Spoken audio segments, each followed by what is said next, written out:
Hello and welcome viewers and students. Today we are going to analyze paper 024872 of our series। हमारे प्रश्न पत्रों की श्रृंखला में आगे बढ़ते हुए आज हम करने जा रहे हैं प्रश्न पत्र संख्या 72 का विश्लेषण, पेपर 72 आपकी स्क्रीन्स पर। पहला सवाल, सवाल संख्या 76। अब पढ़ते हैं निर्देश। The following sentence is divided into 4 segments. Select the option that has the segment with a grammatical error in it. नीचे एक वाक्य है जिसे 4 सेगमेंट्स में बांटा गया है। हमारा आंसर वो सेगमेंट होगा जिसमें ग्रामेटिकल एरर है, व्याकरणीय अशुद्धि है। पढ़ते हैं, the sun rises in an east and sets in the west. Undoubtedly error यहाँ है, इन एन ईस्ट नहीं होगा, इन द ईस्ट होगा। The sun rises in the east and sets in the west. सूर्य का उदय पूर्व दिशा में होता है और सूर्य अस्त होता है पश्चिम दिशा में। आप जानते हैं डायरेक्शंस या दिशाओं से पूर्व डेफिनेट आर्टिकल द का प्रयोग होता है। जैसे वेस्ट के पूर्व द है, द वेस्ट, उसी प्रकार ईस्ट के पहले भी डेफिनेट आर्टिकल होना चाहिए, द ईस्ट। सही वाक्य होगा the sun rises in the east and sets in the west. वाक्य में एरर किस खंड में है? सेगमेंट ए में। एन नहीं, द होना चाहिए। हमारा निर्देश था जिस सेगमेंट में एरर है वही आंसर होगा। सो इन एन ईस्ट नहीं, इन द ईस्ट होगा। आंसर होगा सेगमेंट ए। आगे बढ़ते हुए सवाल संख्या 77 आपकी स्क्रीन्स पर। फिर से वही निर्देश है, जिस सेगमेंट में एरर है उस सेगमेंट का कॉरेस्पॉन्डिंग ऑप्शन आपका आंसर होगा। पढ़ते हैं, how long are you working for your current employer and why don't you look for better opportunities और अपॉर्चुनिटीज। आप कितने समय से अपने वर्तमान नियोक्ता के लिए काम कर रहे हैं और आप बेहतर अवसरों की तलाश क्यों नहीं करते? लुक फॉर का अर्थ है तलाश करना। हमारा एरर कहाँ है? एरर निस्संदेह यहाँ है। हाउ लॉन्ग आर यू नहीं होगा, हैव यू बीन वर्किंग होगा।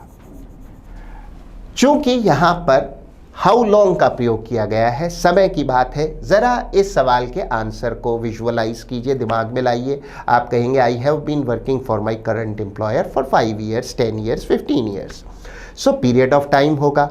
जहाँ पीरियड ऑफ टाइम हो या पॉइंट इन टाइम हो तो टेंस प्रेजेंट कंटिन्यूअस नहीं परफेक्ट कंटिन्यूअस टेंस हो जाता है। हमें दिया गया है प्रेजेंट कंटिन्यूअस टेंस, होना चाहिए था परफेक्ट कंटिन्यूअस टेंस क्योंकि पीरियड ऑफ टाइम की बात की गई है। How long are you working नहीं, have, how long have you been working for your current employer होना चाहिए। आर गया, हैव और बीन यहाँ पर हमने जोड़े हैं तो हुआ how long have you been working for your current employer. किस खंड में एरर है? एरर खंड ए में है। हाउ लॉन्ग आर यू नहीं, how long have you been working होना चाहिए था। शेष सभी सेगमेंट सही है। आंसर होगा ऑप्शन ए। आगे बढ़ते हुए फिल इन द ब्लैंक का प्रश्न है।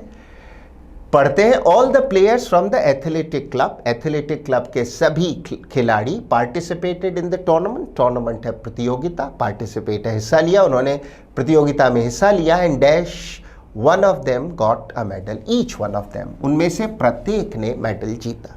अन्य ऑप्शंस देखें, नन वन नहीं हो सकता, दे वन नहीं, ऑल वन नहीं, ईच वन ऑफ देम, उनमें से प्रत्येक ने एक मेडल जीता। आंसर होगा ऑप्शन डी। आगे बढ़ते हुए सवाल संख्या 79 आपकी स्क्रीन्स पर।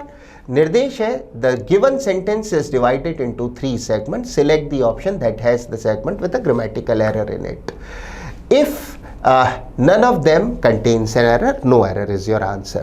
हमारे शुरुआती दोनों सवाल जैसा एक बार फिर से प्रश्न है, द जजेस एलिमिनेटेड, एलिमिनेट का अर्थ है निकाल देना, हटा देना, द क्लासिकल सिंगर, शास्त्रीय गायिका, as she dropped by in the middle of the competition. Error कहाँ है? एरर यहाँ है, ड्रॉप्ड बाई नहीं, ड्रॉप्ड आउट। अगर आप किसी खेल प्रतियोगिता या किसी काम को करते हुए बीच में हट जाते हैं, उससे अपना नाम वापस ले लेते हैं, हिस्सा लेना बंद कर लेते हैं, तो you drop out of it. So dropped out in the middle of the competition, उसने कॉम्पिटिशन के चलते हुए दौरान ही बीच में विड्रॉ कर लिया, हट गई, ड्रॉप आउट कर गई। ड्रॉप बाई नहीं। अलबत्ता विद्यार्थी ध्यान दें, ड्रॉप बाई या ड्रॉप इन का अर्थ होता है यूं ही किसी के यहाँ कैजुअल विजिट करना। कल्पना कीजिए मैं यहाँ से गुजर रहा था, मन हुआ आपसे 2 मिनट मिल लूँ, तो आई ड्रॉप बाई और I drop in to see you, जबकि यहाँ होना चाहिए था ड्रॉप्ड आउट। ड्रॉप आउट का अर्थ है किसी काम को करते हुए बीच में उससे हट जाना, अलग हो जाना। एरर जिस खंड में है वो है option C, classical singer. As she dropped by नहीं, ड्रॉप्ड आउट होना चाहिए था। आंसर होगा ऑप्शन सी। शेष सभी ऑप्शंस और सेगमेंट सही है। आगे बढ़ते हुए सवाल संख्या 80 से 84, एक cloze test fill in the blanks का एक सेट। आप जानते हैं इसे हल करने की विधि, पहली बार में हल करने की चेष्टा ना करें। दिए हुए पैसेज को जैसे दिया है वैसे पढ़ें, फिर हल करें। यदि समय अपर्याप्त हो तो आधा पैसेज पढ़ें, उसके उपरांत उसे हल करें और हमेशा ब्लैंक के आगे तक पढ़ें। पढ़ते हैं, a few months after Conrad's death, Conrad की मृत्यु के कुछ महीनों बाद द नोबल्स, नोबल्स का अर्थ है सामंत, सामंतों का अर्थ है छोटे शासक या नवाब या जागीरदार। पुराने यूरोप में शासन की एक व्यवस्था थी जिसे कहते थे फ्यूडल सिस्टम या फिर फ्यूडलिज्म। फ्यूडल सिस्टम अथवा फ्यूडलिज्म, जिसे हिंदी में सामंती व्यवस्था कहते हैं, में शासकों का एक पदानुक्रम या हायरार्की हुआ करती थी। उस पदानुक्रम या हायरार्की के शीर्ष पर होता था किंग या एम्परर, जिसके अधीन कई अन्य छोटे नवाब, शासक या जागीरदार होते थे। और वरिष्ठता के क्रम में उन छोटे नवाबों या सामंतों के पदों के नाम होते थे ड्यूक, अर्ल, वाइकाउंट, बैरन और नाइट। इनमें ड्यूक काफ़ी वरिष्ठ और सीनियर नवाब या छोटे शासक होते थे। द नोबल्स वो सभी छोटे शासक जिन्हें नोबल संयुक्त रूप से कहा जाता है, हिंदी में सामंत, मेट एट एक्स-ला-शैपेल। एक्स-ला-शैपेल वेस्टर्न जर्मनी के एक शहर का नाम है। इसका एक अन्य पॉपुलर नाम है आकन। तो आकन या फिर एक्स-ला-शैपेल नगर में मिले and elected Henry to be their king, और उन्होंने चुना हेनरी को अपना king. At the time it was the dash in Europe to hunt various birds. Hunt का अर्थ है शिकार करना, such as the wild duck, जंगली बतख, and partridge, partridge कहते हैं तीतर को, with falcons. falcon है बाज या शेन, बाज अथवा कुछ स्थानों पर इसे शेन या शिकारा भी कहा जाता है। ईगल फैमिली का एक शिकारी पक्षी है फॉल्कन। अगर हम आकार या आकृति के मुताबिक देखें तो फॉल्कन्स आकार में छोटे होते हैं, हॉक्स इनसे कुछ बड़े होते हैं और ईगल उन दोनों से बड़े होते हैं। तो एक शिकारी परिवार है बाज परिवार, ईगल फैमिली, उसमें ईगल थोड़ा बड़ा होता है, उससे कुछ छोटा हॉक और थोड़ा छोटा बाज शेन या शिकारा कहलाता है falcon. The falcons were long winged birds of prey dash hawks. Falcons जो थे वो लॉन्ग विंग्ड का अर्थ है बड़े पंखों वाले, birds of prey, birds of prey का अर्थ है शिकारी पक्षी, बड़े पंखों वाले बर्ड्स ऑफ प्रे शिकारी पक्षी होते थे। They were train to dash on their masters wrist, wrist है कलाई, and wait patiently until they were told to fly, then they would swiftly dash at their prey and bear it to the ground. Bear it to the ground का अर्थ है जमीन पर ले आना। विद्यार्थी ध्यान दें, यहाँ बेयर का अर्थ सहन करने से नहीं है, बेयर का अर्थ है कैरी करने से। तो वो शिकारी पक्षी थे, शिकार करते और शिकार को जमीन पर ले आते। Henry was very fond of falconry. Falconry का अर्थ है फॉल्कन्स के प्रयोग से शिकार करना, उन बाज पक्षियों या फॉल्कन को यूज करना और उनके साथ शिकार का खेल खेलना, उनको उस खेल में काम में लेना। And hence was known as Henry the Fowler, और इसलिए उसे कहा जाता था हेनरी द फाउलर। फाउलर का अर्थ है पक्षियों का शिकार करने वाला, और फॉल्कनर, फॉल्कनर वो व्यक्ति होता है जो शिकार में फॉल्कन्स की मदद लेता है या उनका प्रयोग करता है। इतना पढ़ने पर हमें खासा अच्छा अनुमान हो गया है कि किसी शासक हेनरी का चुनाव सामंतों ने किया, और उस शासक हेनरी के कुछ शौक थे। उस शौक में से एक शौक था शिकार फॉल्कन्स की मदद से, यानी फॉल्कनरी का उसे शौक था और उसे हेनरी द फाउलर कहा जाने लगा। 10वीं शताब्दी के जर्मनी की बात है। अब हल करते हैं। A few months after Conrad's death, Conrad की मृत्यु के कुछ महीनों बाद द नोबल्स, जो सामंत थे, वो सब मिले, इकट्ठे हुए एट एक्स-ला-शैपेल, एक्स-ला-शैपेल नामक वेस्टर्न जर्मनी के एक नगर में, and elected Henry to be their king, और हेनरी को अपना किंग चुना। एट द टाइम, उस समय, it was the dash in Europe, it was the custom in Europe, उस समय यूरोप में ये रिवाज था या रीति थी, टू हंट वेरियस बर्ड्स, शिकार करना विभिन्न पक्षियों का, such as the wild duck, जंगली बतख and partridge with falcons, falcons के प्रयोग से। अन्य ऑप्शंस अवश्य देखें। रिचुअलिस्टिक का अर्थ है रिचुअल से संबंधित, रिचुअल का अर्थ है कोई कर्मकांड या ऐसी कोई चीज जो कर्मकांड या रिचुअल के रूप में अक्सर की जाती हो, तो कर्मकांड से संबंधित या कर्मकांडी। मोटिव का अर्थ है अभिप्रेरणा और कन्वेंशन का अर्थ है परंपरा। शब्द कन्वेंशन भी आंसर होने के नज़दीक पहुंचता है क्योंकि कन्वेंशन परंपरा है और कस्टम रिवाज, रीति या चलन है। कन्वेंशन के गलत होने का एक प्रमुख कारण यह भी है कि कन्वेंशंस प्लूरल में दिया गया है जबकि हमें सिंगुलर नाउन चाहिए, it was the custom. Conventions नहीं हो सकता, प्लूरल में है और बात उस समय के चलन की है ना कि परंपरा की। सो कन्वेंशंस उतना अच्छा ऑप्शन नहीं बनता। आगे बढ़ते हुए,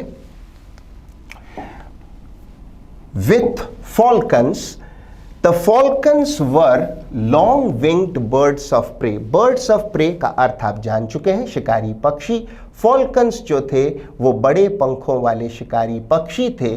dash hawks, resembling hawks, resembling का अर्थ होता है से मिलता जुलता होना। फॉल्कन्स बड़े पंखों वाले शिकारी पक्षी थे जो दिखने में मिलते जुलते होते थे हॉक्स से। हॉक्स थोड़े और आकार में बड़े बाज होते हैं। अन्य ऑप्शंस अवश्य देखें। फेवर आप जानते हैं। सब्जुगेट का अर्थ है अधीन करना। यदि कोई शासक किसी अन्य शासक को हराकर अपने अधीन कर ले तो उसने उसे सब्जुगेट कर लिया। एको का अर्थ है गूंजना। हमारा आंसर होगा resembling. Resembling hawks, they were train to dash on their masters wrist. They were train to perch. Perch का अर्थ है बैठना। जैसे कोई पक्षी किसी डाल पर बैठा है तो the bird has perched on a branch. तो पर्च है कहीं बैठना। They were train to perch on their masters wrist. जो फॉल्कन पक्षी थे उनको ऐसी ट्रेनिंग थी कि वो अपने स्वामियों के, अपने मास्टर्स की रिस्ट पर, कलाई पर आकर बैठ जाया करते थे। अन्य ऑप्शंस देखते हैं। पहला ऑप्शन है चर्प। उच्चारण पर ध्यान दें, प्रोनाउंसिएशन को नोट करें। शब्द चिर्प नहीं है, चर्प है जिसका अर्थ है चहचहाना। पक्षियों का चहचहाना चर्पिंग कहलाता है। सिट बैठना है। लर्च का अर्थ है डोलना या डगमगाना। अगर कोई नाव हिल रही हो अस्थिर होकर तो वो लर्च कर रही है, डोल रही है, डगमगा रही है। इससे जुड़ी हुई एक बहुत ही लोकप्रिय इडियम है to leave somebody in the lurch. यद्यपि leave somebody in the lurch का अर्थ है किसी को मझधार में या मुश्किल में छोड़ना, जबकि अकेले लर्च शब्द का अर्थ है डगमगाना, डोलना, जैसे किसी नाव का या जहाज का डगमगाना। हमारा आंसर पर्च होगा। आप सोचते होंगे कि सिटिंग क्यों नहीं। हमारे पास यहाँ एक इन्फिनेटिव की आवश्यकता है, टू के साथ वर्ब की फर्स्ट फॉर्म, इसलिए सिट तो अवश्य आंसर हो सकता था, सिटिंग नहीं। हमारा आंसर होगा पर्च। आगे बढ़ते हुए, ऑन देयर मास्टर्स रेस्ट, उनको ट्रेनिंग थी कि वो आकर अपने स्वामियों की कलाई पर बैठ जाया करते थे। एंड वेट पेशेंटली, और धैर्य से इंतजार करते थे until they were told to fly, जब तक उन्हें उड़ने का आदेश न दिया जाए। Then they would swiftly dash at their prey. Then they would swiftly dart. Dart का अर्थ है तेजी से किसी दिशा में जाना, और फिर वो तेजी से जाते थे एट देयर प्रे, अपने शिकार की ओर, and bear it to the ground. Falcons अपने स्वामी की कलाई से फिर अचानक निर्देश पाकर उड़ते थे, तेजी से जाते थे अपने शिकार की ओर और उसे जमीन पर ले आते थे। डार्ट का अर्थ है किसी दिशा में तेजी से जाना। अन्य ऑप्शंस देखते हैं। फ्लाइट उड़ान है। लीप का अर्थ है छलांग लगाना, जिसकी सेकेंड फॉर्म है लेफ्ट। डैश का अर्थ है किसी दिशा में तेजी से जाना, सेकेंड फॉर्म हुई डैश्ड। फ्लाइट आंसर नहीं हो सकता, यद्यपि फ्लाई होता तो इसे कंसिडर किया जा सकता था। दे वुड स्विफ्टली फ्लाई, ना कि फ्लाइट। यदि लीप्ड, लेफ्ट और डैश्ड दोनों के स्थान पर फर्स्ट फॉर्म होती तो इन्हें भी कंसिडर किया जा सकता था। लेफ्ट सेकेंड फॉर्म है लीप की। लीप का अर्थ है छलांग लगाना, कूदना। यद्यपि पक्षी लीप नहीं करते, शेर, चीते, इस तरह के जानवर लीप करते हैं, परंतु सेकेंड फॉर्म होने के कारण, लेफ्ट होने के कारण लीप बिल्कुल भी कंसिडर नहीं किया जा सकता। डैश का अर्थ है तेजी से जाना। यदि फर्स्ट फॉर्म होती तो ये एक अच्छा ऑप्शन हो सकता था। फिलहाल हमारा आंसर डार्ट ही रहेगा। डार्ट एट देयर, स्विफ्टली का अर्थ है तेजी से, dart at their prey and bear it to the ground. Henry was very fond of का अर्थ है शौकीन, ऑफ फॉल्कनरी, फॉल्कनरी आप जान चुके हैं, फॉल्कन्स या बाज पक्षी या शेन पक्षी के माध्यम से शिकार करना, आखेट करना, एंड हेंस इसलिए, हेंस का अर्थ है इसलिए, was known as Henry the Fowler, इसलिए उसे हेनरी द फाउलर कहा जाता है। फाउलर का अर्थ है पक्षियों का शिकार करने वाला, और falconer. As soon as the other dukes elected him king, जैसे ही अन्य ड्यूक्स ने, ड्यूक आप जानते हैं वरिष्ठ सामंत होते थे, पदानुक्रम में किंग के उपरांत जो छोटे नवाब या छोटे शासक थे वो ड्यूक थे, ये अन्य नोबल से पद में बड़े होते थे।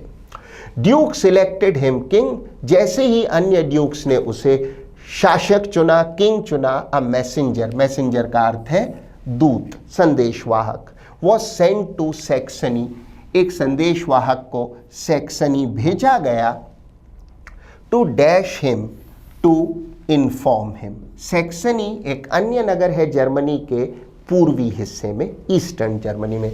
याद होगा आपको, एक्स-ल शपेल वेस्टर्न जर्मनी में बताया गया, जबकि सैक्सनी ईस्टर्न जर्मनी में है।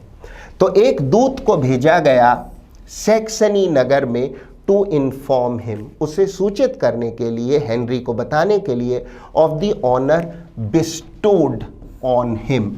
बिस्टो का अर्थ है कोई चीज किसी को देना, जैसे सम्मान देना, सिनोनिम हो सकता है प्रोवाइड और गिव।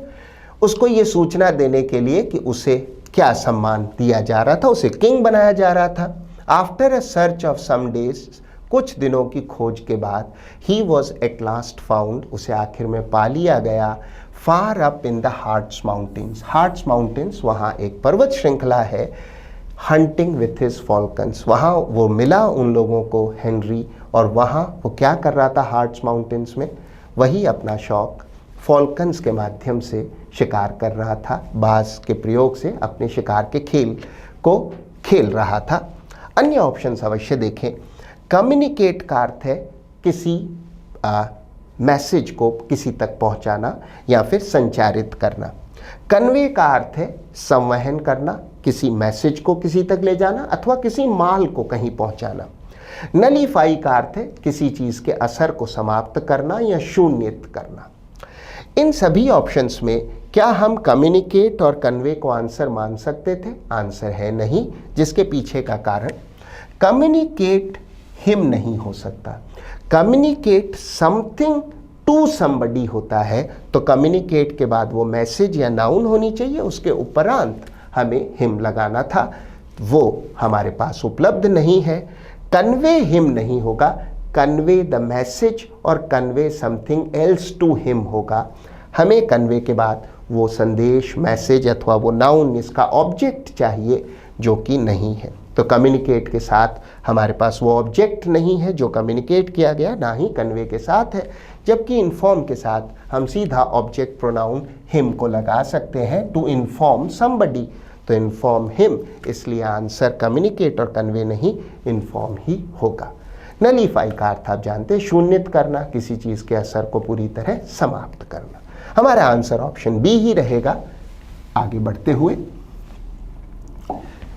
सवाल संख्या 85 आपकी स्क्रीन्स पर। अब निर्देश है select the most appropriate antonym of the underlined word. रेखांकित शब्द का हमें एंटोनिम या विलोम शब्द बताना है। पढ़ते हैं। हिज इंडस्ट्रियस एटीट्यूड, एटीट्यूड का अर्थ है रवैया, दृष्टिकोण, was the reason for his promotion. शब्द इंडस्ट्रियस का अर्थ है हार्ड वर्किंग या परिश्रमी, हार्ड वर्किंग, डिलीजेंट या परिश्रमी। हमारा आंसर वो ऑप्शन होगा जो इसका विलोम शब्द हो, आंसर होगा इंडोलेंट। इंडोलेंट का अर्थ है लेजी या आलसी।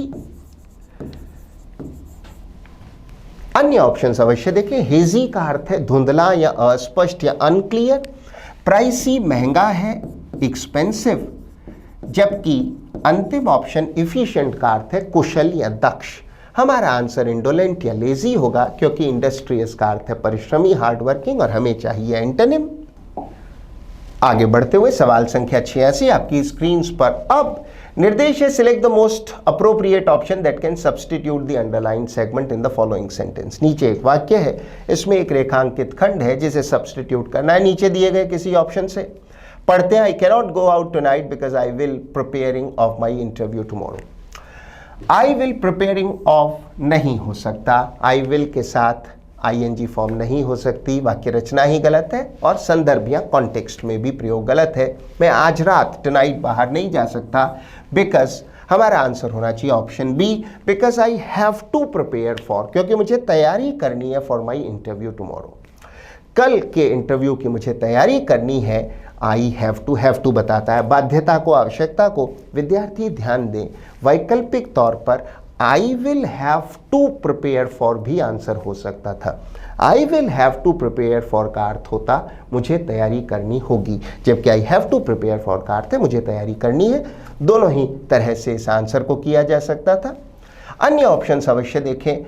ऑप्शन ए कहता है हैड टू भूतकालिक बाध्यता या पास्ट कंपल्शन की बात है, जबकि कैनॉट टुनाइट का अर्थ है आज रात की अक्षमता की बात है, हैड टू नहीं हो सकता। ऑप्शन सी भी नहीं हो सकता, आई बीन प्रिपेयर ग्रामेटिकली ही गलत है, हैव बीन के साथ फर्स्ट फॉर्म नहीं हो सकती, पैसिव रचना में थर्ड फॉर्म, एक्टिव में आईएनजी फॉर्म होनी चाहिए, और कॉन्टेक्चुअली या संदर्भ में भी ये आंसर नहीं लिया जा सकता, क्योंकि परफेक्ट कंटिन्यूअस टेंस का प्रयोग तब करें जब भूतकाल से कोई काम चला आ रहा हो। यहाँ अर्थ है बाध्यता की, मजबूरी की, आवश्यकता की। I can not go out tonight, आज मैं बाहर नहीं जा सकता बिकॉज आई हैव टू और I will have to prepare for my interview tomorrow. अंतिम option I will have prepared भी नहीं हो सकता, फ्यूचर परफेक्ट का प्रयोग तब करें जब भविष्य में कोई काम पूरा हो चुका होगा। हमारा आंसर ऑप्शन बी ही रहेगा। आगे बढ़ते हुए सवाल संख्या 87 आपकी स्क्रीन पर एक बार फिर से हमें पता लगाना है प्रश्न शब्द का एंटोनिम। प्रश्न शब्द है ट्रैंक्विलिटी, जिसका अर्थ है पीस या शांति। हमारा आंसर होगा, विलोम शब्द होगा कमोशन। कमोशन का अर्थ है शोर शराबा या फिर कोलाहल। एक सिनोनिम हो सकता है इसके लिए पेंडेमोनियम अथवा डिसऑर्डर। पेंडेमोनियम या डिसऑर्डर, शोर शराबा, कोलाहल, शांति का विलोम शब्द। अन्य ऑप्शंस अवश्य देखें। स्ट्रेंज है अजीब या विचित्र, रिफ्यूजल का अर्थ है मनाही या इनकार, और हार्मनी का अर्थ है सौहार्द या मेल मिलाप। आंसर होगा ऑप्शन ए। आगे बढ़ते हुए सवाल संख्या 88 फिल इन द ब्लैंक का प्रश्न है। निर्देश पढ़ लेते हैं। Select the most appropriate homonym to fill in the blank. शब्द होमोनिम का अर्थ है वो शब्द जिनकी एक ही स्पेलिंग हो या एक सा उच्चारण हो, तो सिमिलरली स्पेल्ट हो या सिमिलरली प्रोनाउंस्ड हो, ऐसे शब्दों को कहते हैं homonym. The prince is the dash to the throne. Throne का अर्थ है सिंहासन या राजगद्दी, प्रिंस है राजकुमार। हमारा आंसर होगा the prince is the heir to the throne. विद्यार्थी प्रोनाउंसिएशन नोट करें, उच्चारण पर ध्यान दें। शब्द का उच्चारण है एयर ना कि हेयर। एयर एच साइलेंट है। The prince is the heir to the throne. जो प्रिंस है, राजकुमार है, वो हेयर का अर्थ है उत्तराधिकारी या सक्सेसर। जो राजकुमार है वो उत्तराधिकारी है, सक्सेसर है, वारिस है। टू द थ्रोन शब्द है हेयर। अन्य ऑप्शंस देखते हैं। ऑप्शन ए का उच्चारण भी हेयर है, जिसका अर्थ है बिफोर। यदि आप कहना चाहते हैं कि मैं रात होने से पहले लौट आऊंगा, तो एयर के प्रयोग से वाक्य बना सकते हैं। I will be back ere the night fall. I B back ere the night fall का अर्थ है रात होने से पहले ही आ जाऊंगा। इसी तरह will you be back ere the programme starts. क्या आप प्रोग्राम शुरू होने से पहले आ जाएंगे? ऑप्शन बी एयर आप जानते हैं, हवा। अंतिम ऑप्शन डी का उच्चारण इनसे थोड़ा अलग है। शब्द का उच्चारण है अर का अर्थ है गलती करना, टू मेक अ मिस्टेक। शब्द अर टू मेक अ मिस्टेक एक वर्ब है, जबकि इसकी नाउन फॉर्म है एरर। एरर का अर्थ है गलती और अर का अर्थ है गलती करना। हमारा आंसर होगा ए, ऑप्शन सी, उत्तराधिकारी। आगे बढ़ते हुए सवाल संख्या 89 आपकी स्क्रीन पर। अब निर्देश है select the most appropriate option that can substitute the underline segment in the given sentence. नीचे दिए गए वाक्य में जो अंडरलाइन सेगमेंट है उसे सब्सटीट्यूट करना है नीचे दिए गए किसी ऑप्शन से। पढ़ते हैं। The player was declared fit and in excellent health to play the final matches. घोषणा की गई कि खिलाड़ी पूरी तरह से स्वस्थ था अंतिम मैचेस या फाइनल मैचेस खेलने के लिए। हमारा आंसर होगा the player was right as rain. Was as right as rain का अर्थ है पूरी तरह से स्वस्थ था, फिट था, फिजिकली पूरी तरह से तैयार था। द प्लेयर वॉज डिक्लेयर्ड और was said to be as right as rain, physically पूरी तरह फिट था। अन्य ऑप्शंस अवश्य देखें। To be left out in the cold का क्या अर्थ होता है? If you are left out in the cold you are ignored और निग्लेक्टेड। अगर लोग आपको बिल्कुल इग्नोर कर रहे हैं, ध्यान नहीं दे रहे, निग्लेक्ट कर रहे हैं, तो you are left out in the cold. Option C on cloud 9 का अर्थ है बेहद प्रसन्न। जैसे आप पास हुए तो आपको बहुत खुशी हुई, you were on cloud 9। Up in arms का अर्थ है विरोध करते हुए। जैसे मैं कहूँ तो locals are up in arms against the upcoming project. जो यहाँ परियोजना शुरू हो रही है उसका स्थानीय लोग विरोध कर रहे हैं, they are up in arms. हमारा आंसर यद्यपि ऑप्शन ए ही रहेगा, एज राइट एज रेन, जिसका अर्थ है पूरी तरह चुस्त दुरुस्त। आगे बढ़ते हुए सवाल संख्या 90 आपकी स्क्रीन पर। निर्देश है select the most appropriate option that can substitute the underline segment in the given sentence. रेखांकित खंड को जो सब्सटीट्यूट कर सके वही आपका आंसर होगा। As there was no one to look through the orphan. Orphan का अर्थ है अनाथ, किसी अनाथ बच्चे को ऑफन कहा जाता है। He had to take refuge. Refuge का अर्थ है शरण। इन दी ऑफनेज। ऑफनेज का अर्थ है अनाथाश्रम। चूंकि कोई भी व्यक्ति वहां नहीं था उस ऑफन की देखभाल आदि करने के लिए, इसलिए उसे शरण लेनी पड़ी एक अनाथालय में। जो रेखांकित फ्रेजल वर्ब है लुक थ्रू, ये इनअप्रोप्रिएट है। शब्द लुक थ्रू का अर्थ समझे, फ्रेजल वर्ब है, किसी दस्तावेज को सरसरी नज़र से देखना, उसे लुक थ्रू करना कहते हैं। जैसे आप लुक थ्रू करें किसी बुक को, किसी बुकलेट को, किसी पैम्फलेट को। एक अन्य अर्थ भी होता है लुक थ्रू का, जब आप किसी व्यक्ति को देखकर अनदेखा करते हैं, इग्नोर करते हैं, ऐसा आप दिखावा करते हैं कि वो व्यक्ति वहाँ है ही नहीं, आपको दिख ही नहीं रहा, तो आप उसे लुक थ्रू कर रहे हैं। जबकि संदर्भ के अनुसार हमारा आंसर होना चाहिए लुक आफ्टर। एस चूंकि there was no one to look after the orphan, उस अनाथ बच्चे की देखभाल करने वाला वहां कोई नहीं था। लुक आफ्टर का अर्थ है देखभाल करना। ही हैड टू, उसे करना पड़ा। हैड टू भूतकालिक बाध्यता बताता है, हम थोड़ी देर पहले सीख चुके हैं। हैव टू आज की बाध्यता आवश्यकता है, हैड टू भूतकालिक। टेक रेफ्यूज, उसे शरण लेनी पड़ी। इन दी ऑफनेज, ऑफनेज का अर्थ है अनाथाश्रम। अन्य एक्सप्रेशंस भी महत्वपूर्ण है, अवश्य नोट करें।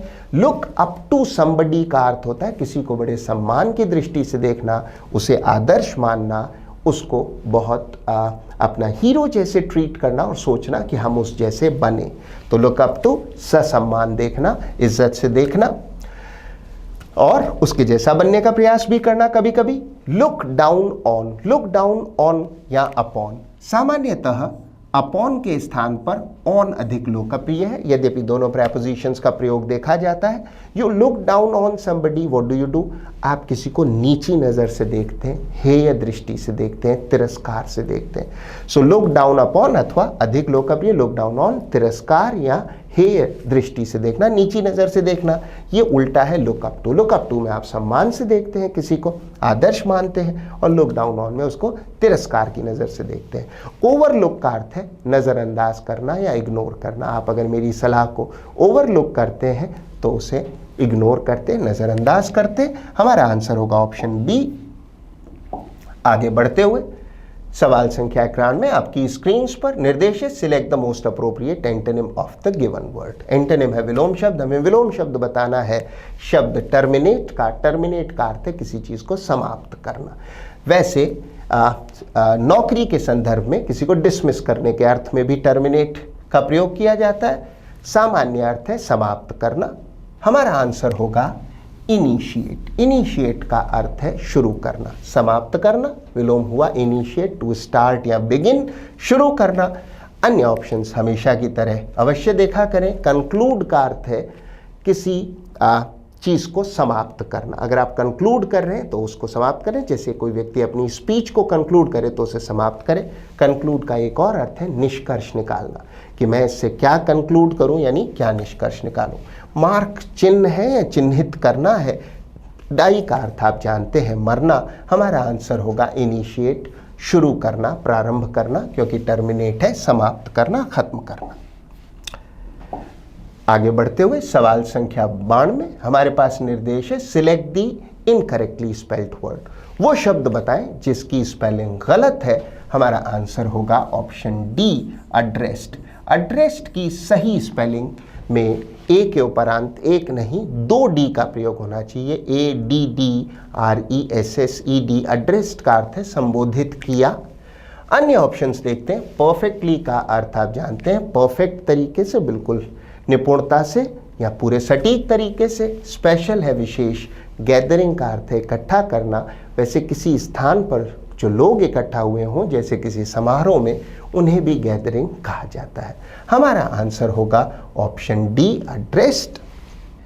सवाल संख्या 93 आपकी स्क्रीन पर। अब फिर से इनकरेक्टली स्पेल्ड शब्द बताना है। हमारा आंसर होगा ऑप्शन ए। कॉन्शियस की सही स्पेलिंग में यहां पर सी नहीं टी होना चाहिए।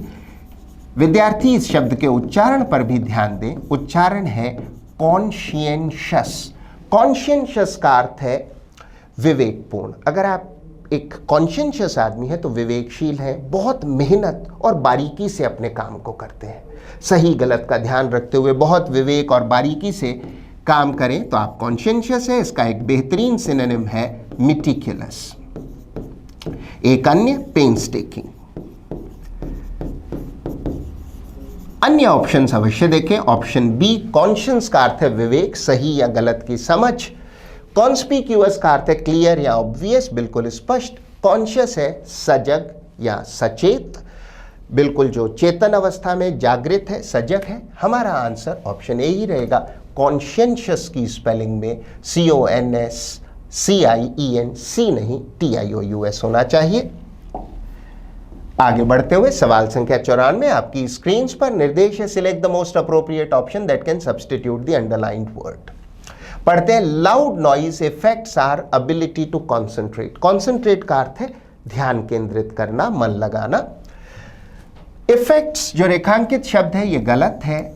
हमें चाहिए एक वर्ब। इफेक्ट एक नाउन है। इफेक्ट का अर्थ है असर या प्रभाव। हमें चाहिए वर्ब अफेक्ट, जिसका अर्थ होता है असर या प्रभाव डालना। लाउड नॉइज अफेक्ट्स, प्रभावित करता है, प्रभाव नहीं प्रभावित करता है। यहां एस हमने जोड़ा है, इन्फ्लेक्शन सिंपल प्रेजेंट टेंस होने के कारण। Affects our ability to concentrate. अन्य ऑप्शंस अवश्य देखें। इंटेंसिफाई का अर्थ है तीव्रता बढ़ाना। बिस्टो थोड़ी देर पूर्व हमारे क्लोज टेस्ट में भी आया था, किसी को कोई चीज प्रदान करना, देना, प्रोवाइड। और रिजल्ट्स आप जानते हैं। आंसर ऑप्शन ए ही रहेगा। आगे बढ़ते हुए सवाल संख्या 95 आपकी स्क्रीन पर फिल इन द ब्लैंक का प्रश्न है। हमारे पास निर्देश है select the most appropriate homophone to fill in the blank.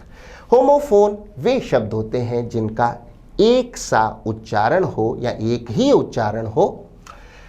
These people are artists, ये लोग कलाकार हैं। Dash skills are extraordinary. हमारा आंसर होगा देयर। पीपल प्लूरल नाउन है। देयर का अर्थ है उनकी। Their skills are extraordinary. Extraordinary का अर्थ है असाधारण, विलक्षण। देयर उनकी स्किल्स जो है वो अद्भुत है, असाधारण है, विलक्षण है। अन्य ऑप्शन अवश्य देखें। देयर पहले वाला जो देयर है ये है वहां। Option B they are short form है दे आर की, और दे और आप जानते हैं आंसर नहीं हो सकता। हमारा आंसर होगा ऑप्शन डी। आगे बढ़ते हुए सवाल संख्या 96 आपकी स्क्रीन पर। अब निर्देश है select the most appropriate option that can replace the bracketed word segment in the following sentence. हमें एक ब्रैकेटेड शब्द है, इसे रिप्लेस करना है नीचे दिए गए ऑप्शंस में से। Man allowed for Olympic artistic swimming for the first time at the 2024 Paris games, the IOC confirmed on Thursday. Allow का अर्थ है अनुमति देना। विद्यार्थी ध्यान दे। आर्टिस्टिक स्विमिंग क्या होता है? स्विमिंग की एक विधा है जिसमें कई सारे लोग एक साथ तैरते हैं और स्विमिंग, डांस और जिम्नास्टिक्स को कंबाइन करके ये खेल दिखाया जाता है। इसमें जिम्नास्टिक्स भी है, स्विमिंग भी है और डांस भी है, और कोऑर्डिनेटेड स्विमिंग होती है, सिंक्रोनाइज स्विमिंग होती है। कई स्विमर एक साथ इसे परफॉर्म करते हैं। हमें चाहिए अलाउड के लिए शब्द मेन आर एलिजिबल। एलिजिबल का अर्थ है पात्र या योग्य for Olympic artistic swimming for the first time in 2024 Paris games are likely. आप जानते हैं संभावित। अप्रूव का अर्थ है अनुमति देना, विल अप्रूव नहीं हो सकता, बात हो चुकी है ना कि फ्यूचर की है। हैव परमिटेड नहीं, अगर हैव बीन परमिटेड होता तो हम इसे कंसिडर कर सकते थे। फिलहाल हमारा आंसर ऑप्शन ए ही रहेगा। आगे बढ़ते हुए सवाल संख्या 97, हमें फिर से फिल इन द ब्लैंक का प्रश्न मिला है। 2 ब्लैंक्स हैं, भरना है सही ऑप्शन से। Shyam has reserved a dash on the train for his wife as she will be giving dash to their child soon. Shyam has reserved a berth. Berth BERTH वाला होना चाहिए। ट्रेन में जो सोने की जगह होती है उसे बर्थ कहते हैं। तो श्याम ने एक रिजर्व की है बर्थ, शायिका या ट्रेन में सोने की सीट जिस पे आप सो सकते हैं, यात्रा सोकर भी कर सकते हैं। Has reserved a birth on the train, train में एक बर्थ रिजर्व की है अपनी पत्नी के लिए। As she will be giving birth, birth का अर्थ है जन्म देना, क्योंकि वो जन्म देने जा रही है टू देयर चाइल्ड सून, उनके बच्चे को शीघ्र ही वो जन्म देगी। हमारा आंसर होगा ऑप्शन सी BERTH, बर्थ पहले और फिर BIRTH, ये दोनों होमोफोन्स है, एक सा उच्चारण है, बर्थ बर्थ। अन्य कोई ऑप्शन सही नहीं है। ऑप्शन ए में दोनों बार एक ही बर्थ दिया गया है, ऑप्शन बी में उल्टा क्रम कर दिया गया है, पहले जन्म वाला बर्थ है, और ऑप्शन डी में दोनों बार वही बर्थ है। आंसर नहीं हो सकता, हमारा आंसर ऑप्शन सी ही रहेगा। आगे बढ़ते हुए सवाल संख्या 98 आपकी स्क्रीन पर अब फिर से फिल इन द ब्लैंक का प्रश्न है। He dash to the manager about the terrible food in the hostel. Terrible का अर्थ है बहुत ही बुरा, भयावह, बहुत खराब। He made a complaint, उसने शिकायत की to the manager about the terrible, बहुत ही जो बुरा खाना था हॉस्टल में उसको लेकर उसने शिकायत की मैनेजर को। सेड अ कंप्लेंट नहीं, यू मेक अ कंप्लेंट और यू लॉज अ कंप्लेंट।